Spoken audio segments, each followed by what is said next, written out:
কানাডার ইমিগ্রেশন নিয়ে আপনারা অনলাইনে প্রচুর কন্টেন্ট পাবেন। কিছু written content, blog, YouTube video, shorts অনেক ধরনের কন্টেন্ট পাবেন। যার আসলে অনেকগুলোই ট্রু ফ্যাক্ট, আবার কন্টেন্টে আছে হয়তো একটু মিসলিডিং। তো সেরকম কিছু কমন মিসলিডিং ইনফরমেশন নিয়ে মূলত আজকের ভিডিওটা, আজকের এই আলোচনাটা। আসেন আমরা এরকম আজকে জেনে নেই কানাডার ইমিগ্রেশন নিয়ে এরকম কমন মিসলিডিং কিছু আসলে ইনফরমেশন বা কনসেপ্ট। প্রথমেই আসে কানাডার ইমিগ্রেশনের জন্য বা পিআর পেতে হলে আপনাকে অবশ্যই একটি জব অফার পেতে হবে। এটি হচ্ছে অন্যতম একটি মিথ বা একটা মিসলিডিং ইনফরমেশন। কানাডায় অনেকগুলো আসলে পিআর পাথওয়ে আছে, যেটা আসলে কমনলি বলতে গেলে বা রাফলি বলতে গেলে প্রায় 100টির মতো পিআর পাথওয়ে আছে কানাডায়।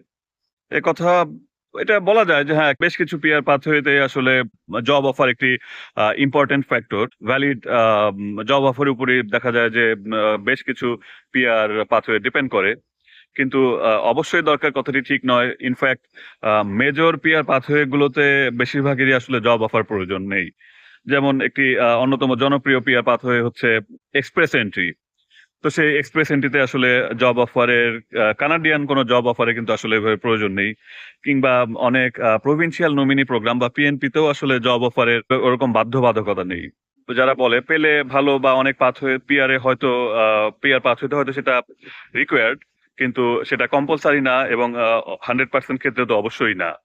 যেটা বলা যায় যে প্রায় 50% বা 50-60% আপনার পিআর পাথওয়েতে আসলে জব অফারটা সেভাবে প্রয়োজনীয় না বা রিকোয়ার্ড না। দ্বিতীয় যেই মিথটি, সেটি একটা বলা যায় যে কানাডায় স্টুডেন্ট ভিসায় আসলে বা পড়াশোনা করতে আসলে পড়াশোনা শেষে গ্যারান্টিড পিআর পাওয়া যায়। এটিও আসলে একটি মিসলিডিং ইনফরমেশন। যদিও কানাডায় আসলে কানাডা একটি ইমিগ্র্যান্ট ডিপেন্ডেন্ট কান্ট্রি, বিভিন্নভাবে বছর জুড়ে বিভিন্ন প্রয়োজনে বিভিন্ন স্টাইলে বিভিন্ন পিআর পাথওয়ে আন্ডারে আসলে তারা অনেক লোকজনই বছরে নিয়ে আসে। প্রায় 2-2.5 লাখ লোকজন পার ইয়ারই সাধারণত তারা নিয়ে আসে। কিন্তু তার মানে এই না যে স্টুডেন্ট হিসাবে আসলেই পড়ালেখা শেষে অটোমেটিক্যালি কেউ একজন পিআর এর জন্য বিবেচিত হবে। কারণ কানাডায় প্রতি বছর অনেক স্টুডেন্টই পড়তে আসে এবং সবাই যে আসলে আলটিমেটলি পিআর পেয়ে কানাডায় রয়ে যায় ব্যাপারটা এরকমও না। অ্যাট পিক কানাডায় বলা যায় যে প্রায় 10 লাখ ফরেন স্টুডেন্ট ছিল। তো সেই 10 লাখই যে আসলে পেয়ে যায় তা না। যেটা বললাম যে প্রতি বছর আসলে কানাডার intake target, standard intake target হচ্ছে, ইমিগ্রেন্ট টার্গেট হচ্ছে 2-2.5 লাখ লাখের কাছাকাছি অ্যাপ্লিক্যান্ট। তো সেই হিসাবে 10 লাখ স্টুডেন্ট যদি থেকে থাকে, 10 লাখ কিন্তু তারা আসলে অ্যাকোমোডেট করতে পারছে না। এখান থেকেই এই তথ্য থেকেই বোঝা যাচ্ছে। তার মানে কানাডায় পড়ালেখা করতে আসলে আসলে পড়ালেখা শেষে যে আপনি পিআর পেয়ে যাবেন ব্যাপারটা এরকম না। বরং বিভিন্ন স্টাডিতে দেখা যায় প্রায় 60-70% স্টুডেন্ট সাধারণত পড়ালেখা শেষে ফিরে যায়। কেউ হয়তো স্বেচ্ছায় ফিরে যায় যারা শুধু পড়ালেখা করতে এসেছিল, কেউ হয়তো বাধ্য হয়ে ফিরে যায়। কাজেই বোঝা যাচ্ছে যে আসলে কানাডায় পড়ালেখা শেষে 100% গ্যারান্টিড পিআর, এটা আসলে এটি ভুল ধারণা। আর তৃতীয় যে মিথটি, সেটি হলো প্রভিন্সিয়াল নমিনেশন পেয়ে গেলে আসলে ফেডারেল রেগুলেশন মানার অতটা বাধ্যবাধকতা নেই। বা আপনি যদি প্রভিন্সিয়াল কোনো প্রোগ্রামের আন্ডারে আসেন, আপনি আপনাকে আজীবন সেই প্রভিন্সি থাকতে হবে। সেটিও আসলে একটি ভুল ধারণা। কারণ প্রভিন্স আপনাকে যতই পিআর দিক বা নমিনেশন দিক, আলটিমেটলি আপনার ফিউচার বা কানাডার সিটিজেনশিপ সবকিছু কিন্তু আসলে একটি ফেডারেল সিস্টেমের মধ্যে দিয়েই যাবে।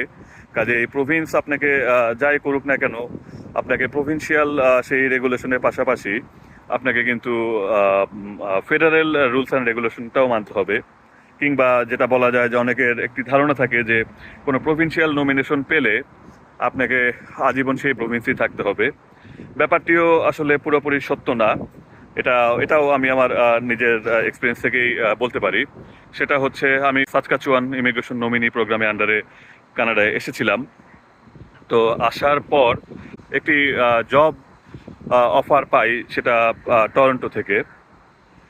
তো আমিও শুনেছিলাম যে এরকম যে প্রভিন্সিয়াল প্রোগ্রামে আসবো সেই প্রভিন্স থেকে মুভ করলে এটা আসলে আমার পরবর্তীতে সিটিজেনশিপ বা অন্য কোনো ইয়েতে ইম্প্যাক্ট পড়তে পারে।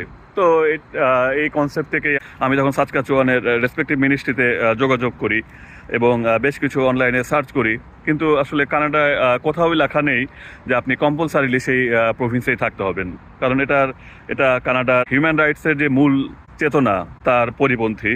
কারণ কানাডায় কোনো মানুষকেই কোথাও থাকার জন্য বাধ্য করা যাবে না।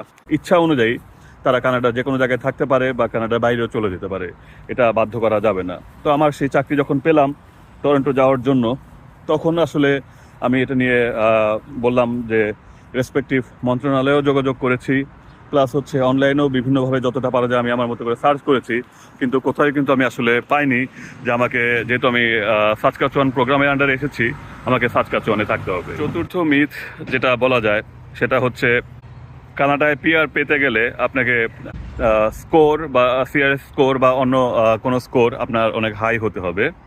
তো এই ব্যাপারটিও আসলে পুরোপুরি সত্যি নয়, কারণ কানাডা আসলে আপনাকে বিভিন্ন বিষয়ের উপর একটা স্কোরিং করে বা র্যাঙ্কিং করে, সেটা ট্রু। সেটা এক্সপ্রেস এন্ট্রি বা ফেডারেলে এ ধরনের কিছু স্কোরিং আছে, আবার প্রভিন্সিয়ালও বিভিন্ন প্রভিন্সে বেশ কিছু স্কোরিং আছে, যেটা বললাম আপনার বয়স, আপনার দেশে আপনার পড়ালেখা, আপনার ইংরেজি যোগ্যতা, আপনার চাকরির অভিজ্ঞতা ইত্যাদি বিষয়ের উপর ভিত্তি করে বেশ কিছু আসলে স্কোরিং আছে। কিন্তু যে স্কোরিংটা একটা কনসিডারেশন, কিন্তু not always the final consideration. কারণ 2022-23 সালের পর থেকে কানাডা তাদের বেশ কিছু পিআর পাথওয়ে ক্রাইটেরিয়ায় বা থিমে বেশ কিছু চেঞ্জ এনেছে। কারণ কিছু তাদের এমার্জেন্সি সেক্টর তারা আইডেন্টিফাই করেছে যেখানে তাদের লোকের শর্টেজটা অন্যান্য সেক্টরের চেয়ে আরও বেশি, যেমন হেলথ কেয়ার সেক্টর একটি, অথবা এগ্রিকালচারাল সেক্টর, অথবা ট্রেড সেক্টর বলতে এখানে যেমন প্লাম্বিং, কনস্ট্রাকশন, এই ধরনের সেক্টরগুলো। তো এই সেক্টরগুলোতে দেখা যাচ্ছে যে তাদের ম্যান পাওয়ারের ক্রাইসিসটা অন্যান্য সেক্টরের চেয়ে আরও বেশি। তো যেহেতু এই সেক্টরে ম্যান পাওয়ারের ক্রাইসিসটা অন্যান্য সেক্টরের চেয়ে আরও বেশি, কাজে এই সেক্টরে যারা ইন্টারেস্টেড তাদের ব্যাপারে কানাডা সরকার বা প্রভিন্সিয়াল গভর্নমেন্টগুলো কিন্তু আরেকটু নিয়মকানুনের ব্যাপারে একটু শিথিল বা একটু ছাড় দিতে প্রস্তুত। তো এসব ক্ষেত্রে দেখা যায় যে অনেক সময় আপনার স্কোর হয়তো অনেক বেশি হলো, কিন্তু আপনার পেশাটি তাদের ডিমান্ড লিস্টে একটু নিচের দিকে। তো আবার অনেক ক্ষেত্রে দেখা গেল যে অনেকের স্কোর হয়তো আপাত দৃষ্টিতে একটু কম, কিন্তু তার পেশাটি কানাডার জব মার্কেটের ডিমান্ডে অনেক হাই। তো অনেক ক্ষেত্রেই দেখা যাচ্ছে যে এ ধরনের সেক্টরগুলোকেও কিন্তু সরকার প্রাধান্য দিচ্ছে। তো যাদের স্কোর কম হলেও দেখা যাচ্ছে যে তারা অনেক সময় প্রায়োরিটি বেসিসে তারা নমিনেশন পেয়ে যাচ্ছেন। তো এই মোটামুটি চারটা আমরা বললাম। ফাইনাল পয়েন্টটি বা মিথটি, এটা যদিও অনেকে হয়তো একমত নাও হতে পারেন, সেই ফাইনাল মিথটি হচ্ছে কানাডায় একবার পিআর পেয়ে গেলে জীবন সেটেল। তো এটি আসলে ব্যাপারটা অনেকটা এরকম যে যতক্ষণ পিআর না পাচ্ছে, তো তার কাছে মনে হচ্ছে পিআর পাওয়া মানুষটি বোধহয় লাইফে সকল প্রবলেম সলভ করে ফেলেছে। যে মানুষটি পিআর পেয়েছে তার কাছে মনে হচ্ছে সিটিজেন মানুষটি হয়তো ব্যক্তিটি হয়তো সকল জাগতিক সমস্যার ঊর্ধ্বে। কিন্তু আসলে যেটা বলা যায়, there is no unmixed blessing on earth. তো এই পিআর পাওয়াটাও তেমন, পিআর পেলে আসলে জীবনের সব সমস্যার সমাধান হয়ে যায় না। ব্যাপারটা অনেকটা আপনার এসএসসি বা এইচএসসি পাশের মতো। আপনি এসএসসিতে একটি খুবই ভালো রেজাল্ট করেছেন, অবশ্যই আপনি যারা একটু কম ভালো রেজাল্ট করেছে তাদের থেকে আপনি এগিয়ে থাকবেন, কিন্তু তার মানে এই না যে এসএসসির আপনার ভালো রেজাল্টই আপনার এইচএসসির একটি ভালো রেজাল্টের নিশ্চয়তা দেবে, বা এইচএসসিতে ভালো রেজাল্টই ভালো একটি বিশ্ববিদ্যালয়ে ভর্তির নিশ্চয়তা দেবে, কিংবা বিশ্ববিদ্যালয়ের একটি ভালো রেজাল্ট আপনাকে একটি ভালো ক্যারিয়ার দিবে। তো সবই আসলে ডিপেন্ডেন্ট, সবই আসলে আপনাকে প্রতিটা স্টেজে ফাইট করে বা আর্ন করে নিতে হবে।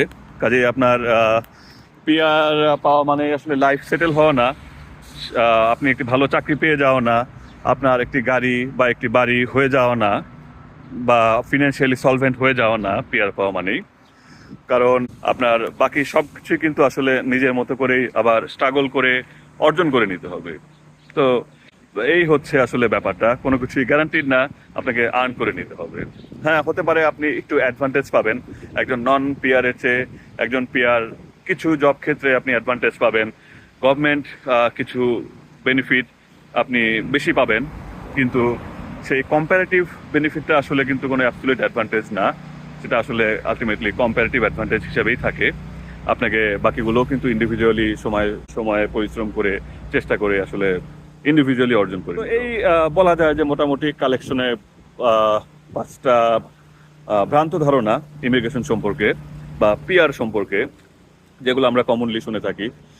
তবে আহ, এই যে অনলাইন কন্টেন্ট ইনক্লুডিং আমার এই ভিডিও, এগুলো এই ধরনের ভিডিও দেখে বা কন্টেন্ট দেখে আহ, অনেক সময় অনেক মানুষ মেজর কিছু ডিসিশন নিয়ে থাকে।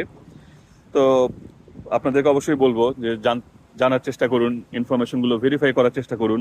অবশ্যই বেস্ট সোর্স হচ্ছে কানাডা সরকারের বিভিন্ন ওয়েবসাইট, তো সেটাই হচ্ছে বেস্ট সোর্স। এছাড়া এর বাইরে থেকে আপনি যেখানেই যার থেকে যাই শুনুন না কেন, সবকিছুই আসলে ভেরিফাই করে দেখার অবকাশ আছে।